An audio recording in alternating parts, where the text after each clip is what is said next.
Monsieur Jouvenel. Merci, Monsieur le Président. J'utiliserai quelques secondes de plus au titre de l'explication de vote.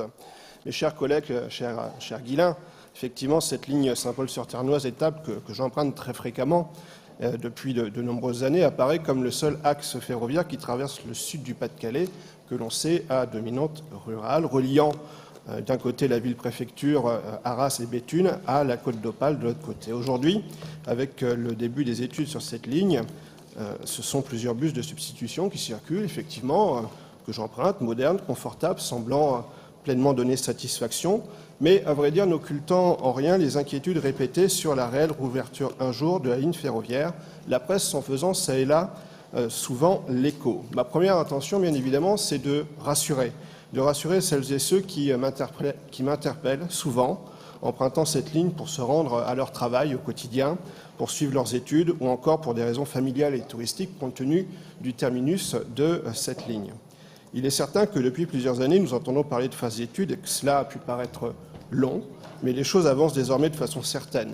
Les études opérationnelles sont terminées et ainsi va commencer la phase de travaux.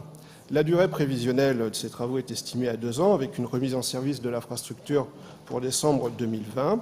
L'objectif est bien de rendre plus performante cette ligne en fréquence et en vitesse, bien sûr, et donc de pérenniser les liaisons par TER. Je tiens effectivement à souligner la participation financière de la région, comme vient de le faire mon collègue Tétart. Monsieur le Président, vous l'avez rappelé encore lors de la dernière séance plénière et aujourd'hui aussi, nous nous sommes engagés à ne fermer aucune ligne durant notre mandat. Nous montrons ici l'exemple. Notre engagement est respecté. Nous sommes conscients, bien évidemment, que ces lignes, que l'on appelle à tort des petites lignes, sont indispensables pour desservir, voire désenclaver nos territoires éloignés des grands pôles urbains.